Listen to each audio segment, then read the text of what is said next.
Bismillahirrahmanirrahim. Assalamualaikum warahmatullahi wabarakatuh. Waalaikumsalam.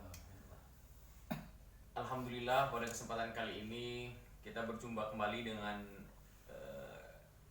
saya sendiri Jati Banang Kutubi, lebih akrab dengan dipanggil dengan LB. Saya ditemani dua orang luar biasa pada sore hari ini.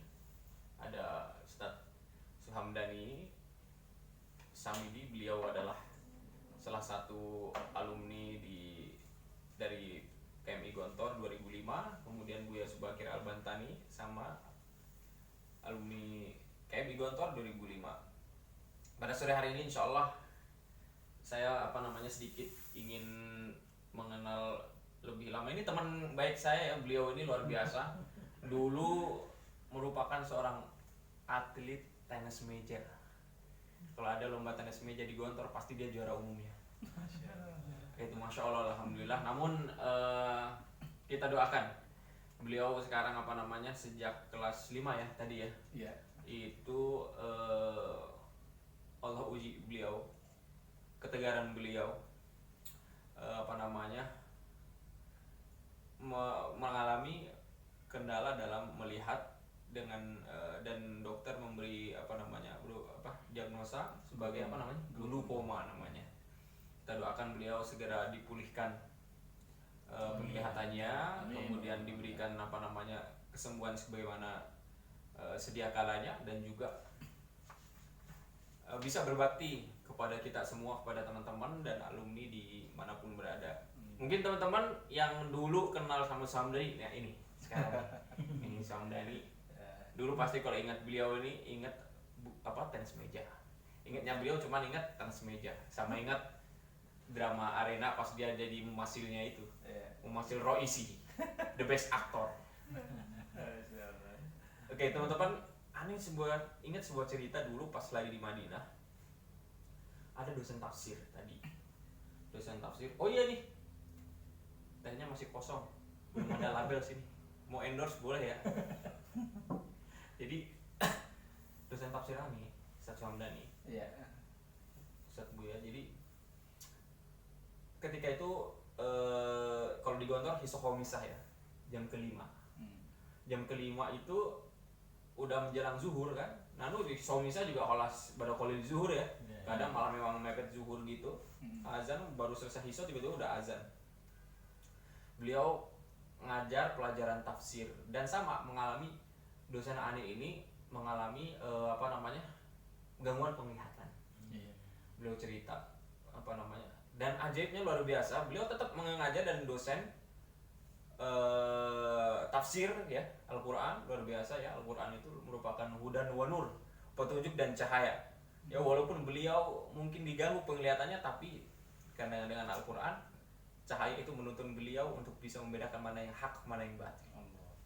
Luar biasa. Jadi dan beliau ini teman-teman, Ustadz Suhamdani ini TMA Center kita untuk chapter Bangka, dan beliau insya Allah besok akan menemani kita untuk membersamai para peserta pelatihan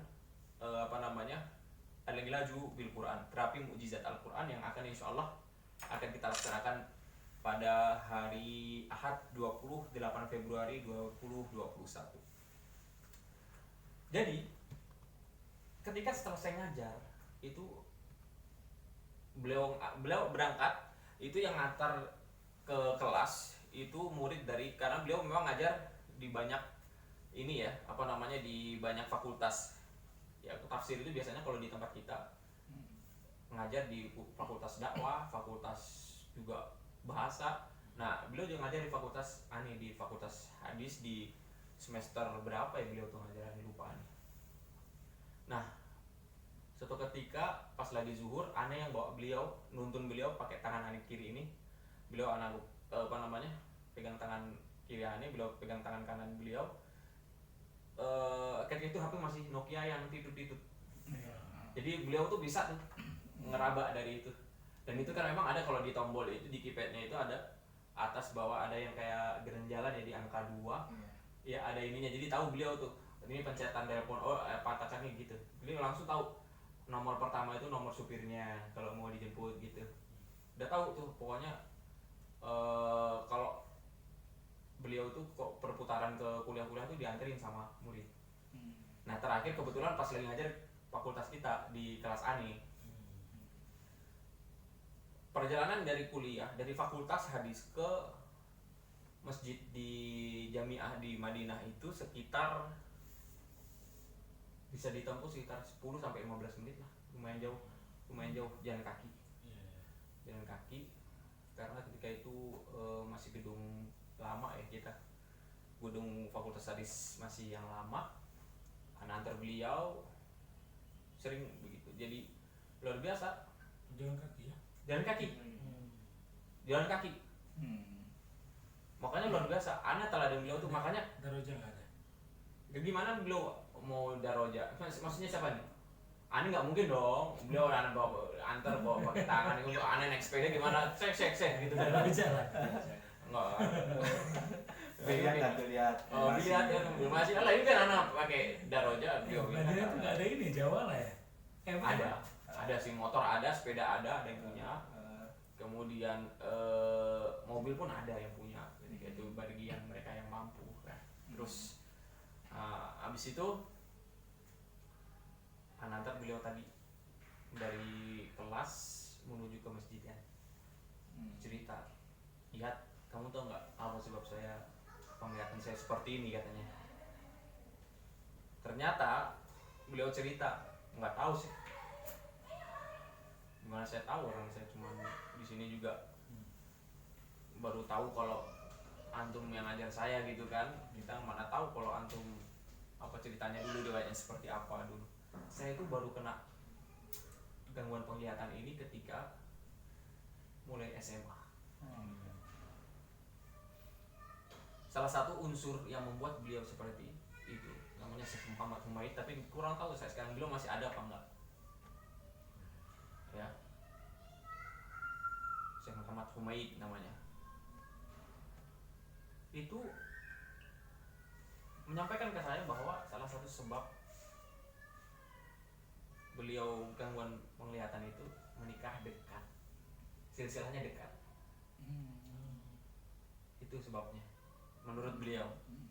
Jadi kalau Arab gitu, karena agak mementingkan silsilah ya, nasab ya. Memperhatikan betul nasab. Makanya beliau pun kalau nggak salah nikahnya cuman sepupu apa ini gitu, dekat pokoknya silsilahnya, bukan orang jauh. Begitu. Maka itu salah satu menurut beliau. Jadi semakin bagus sebenarnya itu semakin kita nggak tahu calon istri kita, maksudnya dalam silsilahnya yang dia jauh, itu malah justru akan berkualitas. Kalau dipikir seperti itu. Nah, kalau di orang Arab kan penting banget ya untuk apa namanya nasab tadi ya. Jadi beliau pun menyelamatkan nasab juga kali ya. Jadi menikah dengan istri beliau itu dari kerabat dekat, silsilahnya dekat. Jadi salah satunya bukan beliaunya, ayah beliau, gitu loh. Ayah beliau itu karena ayah dan ibunya itu kerabat dekat, maka terjadilah seperti itu. Akhirnya anaknya Syekh. Syekh Muhammad Humaid itu, begitu. Entah apa beliau juga punya penyakit glukoma itu atau enggak tahu. Yang jelas pemandangan seperti itu masih bisa melihat sebenarnya. Tapi lama kelamaan kabur. Nah seperti yang anda rasakan. Beliau itu ya Ustadz Suhamdani, sekalian kita tanya beliau ya. Ustadz Suhamdani merasa dulu sejak kapan Ustadz antum gangguan penglihatan itu? Bisa diceritakan? Ya kalau dulu itu semenjak kelas 5 KMI lah ya. Nah, semenjak kelas 5 KMI itu ketika acara DA ya, drama arena kalau kita ya. Nah, setelah ada kegiatan yang di atas panggung itu, kebetulan saya memasilnya di sana ya. Ketika sorotan lampu itu, saya melihat seperti ada pelangi-pelangi di bola lampu itu. Nah, dari situ saya belum tahu ini kenapa, ya kan? Nah, makanya kebetulan pas kita acara DA itu kan ada turun hujan lebat kan? Oh iya betul. Ya kan? Nah, itu hujan gitu. Alhamdulillah ya. Iya. Jadi pas hujan itu saya naik ke atas panggung, hujan naik deras-derasnya. Sorotan lampu itu memang persis ke mata anak. Setelah itu saya lihat seperti ada pelangi-pelangi di sekeliling bola lampu itu. Nah, terus seiring waktu berjalan, entah kenapa penglihatan itu semakin ada yang aneh gitu. Jadi kepala sering pusing, panas, keluar air mata gitu ya. Jadi entah suatu ketika merojaah ya, kalau di Gontor tuh ulangan nih ya merojaah ya, Murojaah amah. mengulang ya, Iya, mengulang ulangan yang umum, di iya. pertengahan UTS ya. Nah itu saya pusing, akhirnya saya pulang dari kelas, saya pulang ke kamar, saya tidur. Sekitar jam 1 saya bangun, itu mata saya sudah penglihatannya sebelah kanan, awalnya sebelah kanan udah setengah penglihatannya. Jadi 6 hari setelah itu, menanti hari Jumat ya, kita kan bisa izinnya hari Jumat ya. Ya menanti hari Jumat, tadinya saya berobat ke dokter Rumah Sakit Asia ya. Rumah Sakit Aisyah ya. Rumah Sakit Asia di Ponorogo itu. Saya periksa, awalnya dokter cuma ngasih obat, belum tahu ini permasalahannya apa. Nanti 1 minggu lagi kamu datang, kita uji coba dengan obat ini ya. Setelah minggu keduanya saya datang, baru dokter bisa vonis bahwa ini ada gejala glaukoma, bahkan sudah glaukoma gitu. Jadi selama kelas 5, kelas 6 dan sempat ngajar 1 tahun di Magelang, saya sudah menggunakan obat tetes Timol 0,5 itu. Kata dokter, ini buat apa dok? Ini tidak bisa untuk menyembuhkan, tapi hanya bisa memperlambat dan mempercegah proses gangguan penglihatan itu. Nah, jadi setelah selesai dari ngajar kan sudah dapat ijazah gitu, jadi saya rencananya kemarin saya mau lanjut ke Gontor 1, mau kuliah di Unida di ISIT ya pelajaran itu ya. Mau terus sambil ngajar di situ, karena kebetulan kena saya di pengasuhan, jadi mudah proses sama Pak Jai pada saat itu ya. Sebagai Kiai Sejai itu ya mudah, tapi karena Allah berkehendak lain, akhirnya saya memutuskan udah saya pulang aja, fokus berobat. Nah, setelah sampai di Bangka Belitung 6 bulan setelah itu penglihatan saya habis total. Kanan kiri jadinya, yang tadinya Iya, kanan, yang tadinya kan kalau kanannya udah dari kelas 5, nah yang kirinya itu ketika tahun 2007 sampai 2008. Berarti pas pengabdian ya, kita ngolah sahur. Iya, setelah pengabdian itu saya sudah menggunakan mata 1. Bahkan kuliah babas ujian kelas 6 sudah mata 1 saya Iya, ambil gitu. yang kanan yang udah ini yang kiri ya. Berarti. Tapi alhamdulillah saya memang sudah tahu saya akan mengalami firasat itu sudah ada, akan mengalami buta permanen seperti itu. Dokter pun sudah menanti-nanti ya, mengingat-ingat, biasakan untuk tidak melihat. Jadi berjalan biasakan untuk melihat. Atau saya udahlah ya Allah, berikanlah kemudahan minimal ya, selesai pondok lah. Selesai saya pengabdian di pondok, dapat ijazah. Tapi alhamdulillah, dan itu dikabulkan. Artinya dikabulkan, 6 bulan di rumah total. Setelah itu tahun 2008 saya sibuk main sama teman-teman alumni juga, mereka ikut kuliah di stand bubble, saya ikut ya, kemana-mana saya ikut. Tapi alhamdulillah Ustadz Elvi, teman-teman ya, saya karena kita mental gontori ya, jadi pede aja, jalan aja. Alhamdulillah saya nggak pernah minder dengan kondisi seperti ini. Saya terus berjuang, terus belajar untuk menyikapi, mencari solusi bagaimana caranya supaya saya bisa beraktivitas kembali. Di tahun 2010 alhamdulillah Allah berikan ya, istilahnya saya ingin mencoba suatu usaha, saya buka warnet. Warung warnet ya, warung internet ya. Warnet, ya. Saya buka warung internet di rumah, saya kelola sendiri. Saya kebetulan ada juga teman-teman alumni yang bantu. Alhamdulillah dari situ teman-teman yang tadinya masih kuliah banyak main ke rumah. Ya pada saat itu saya belum mengenal bagaimana caranya tunanetra itu berkomunikasi.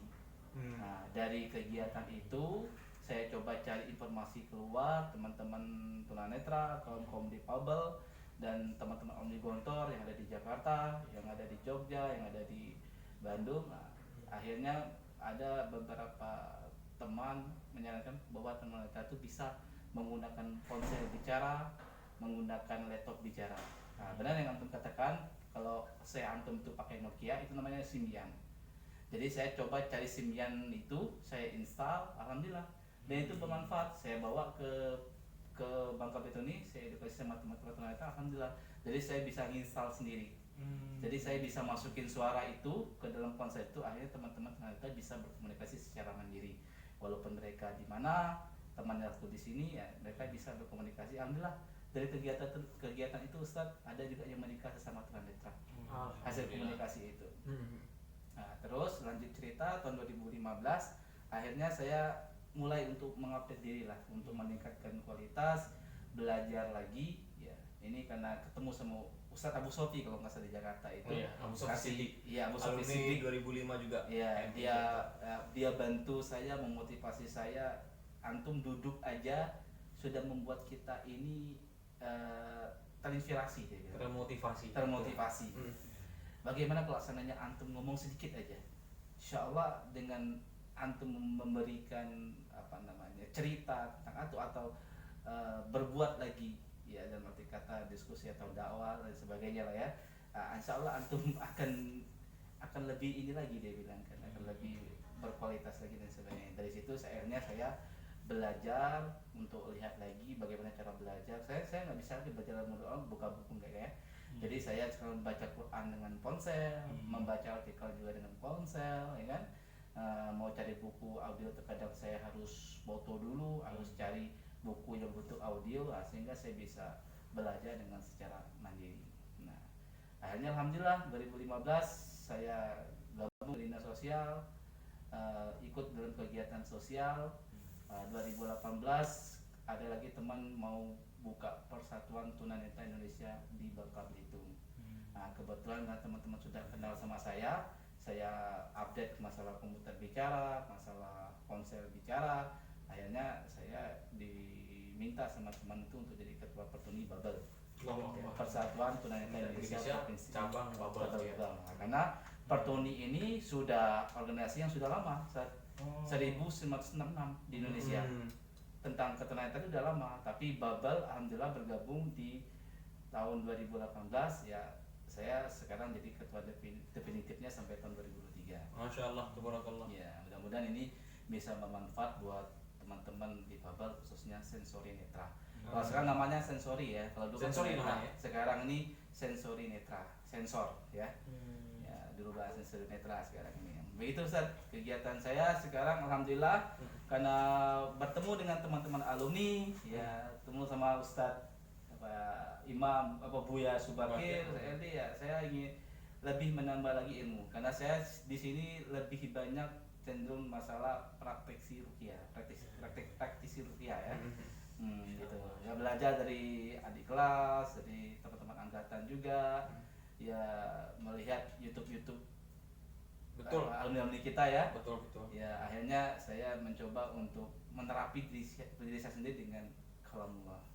Ya, alhamdulillah hasilnya Ustaz, tahun 2015 sampai tahun 2020 ini ya memang dikasih ketenangan dengan Al-Qur'an itu. Allahu Akbar. Ya, jalan lebih terbuka, ya semangat hidup juga lebih ini ya, lebih terarah mau kemana ya. Alhamdulillah pada akhirnya tahun 2020 Allah izinkan, Allah mudahkan jodoh saya. Jadi bulan Juni ini saya menikah. Allahu Akbar. Ya, Alhamdulillah. alhamdulillah, Barakallahu fikum. Nah, jadi perjalanan pernikahan saya baru 8 bulan lah kurang lebih. Nah, tapi alhamdulillah tadi dia kesini menemani saya gitu ya. Jadi begitu Ustaz. Jadi saya senang sekali ketemu sama teman-teman alumni, Ustaz Elvi dia Elvana Al-Kutubi, sama Ustaz Subakir ya, Subakir Al-Bantani gitu. Semoga pertemuan ini bisa menambah wawasan lagi, ya menambah kualitas ilmu-ilmu ya manajemen alam gaib ya, atau apalah gitu ya. Karena hal-hal seperti ini memang tidak bisa dibuktikan, tapi bisa kita buktikan dengan cara keyakinan kita, ya kan? Jadi tidak bisa dibuktikan saja, tapi kita bisa buktikan dengan rasa yakin. Karena tadi saya barusan siaran tadi di RRI, diskusi juga sama teman-teman narasumber di sana. Saya sebagai narasumber sih tadi untuk memotivasi teman-teman di Babel. Ya, alhamdulillah saya katakan di dalam surah Al-Mulk ayat 3 itu ya tidak ada ciptaan Allah yang tidak sempurna. Iya kan? Farji'il basar. Hal taro min futur. Lihat dan lagi-lagi. Adakah kamu temukan sesuatu ciptaan Allah yang tidak sempurna? Oleh karena itu apalagi manusia gitu ya. Nah, dengan seperti itu kita menggiring teman-teman di Babel itu untuk lebih merujuk lagi kepada Quran. Karena Quran itu bisa menjadi solusi buat segala-galanya. Ya, buat semuanya insyaallah. Itu Ustaz ya. Ya. Teman-teman, itu tadi luar biasa. Menurut saya sih sebenarnya memang kalau dilihat yang beliau sampaikan tadi itu satu hal yang sangat mengena, yaitu bahwa beliau dengan gangguan dalam penglihatannya, namun beliau benar-benar termotivasi tetap untuk dekat dengan Al-Quran. Dan kita yang Allah masih berikan kesempatan untuk melihat dan memandang alam semesta yang sangat mudah, tapi kita kok malas baca Al-Quran. Maka teman-teman semua, melalui TMA kami akan membagikan Al-Quran ke seluruh antero Nusantara dan juga dunia, insyaallah ta'ala. Karena memang di dalam Quran surat Al-Isra ayat 32 Allah SWT berfirman,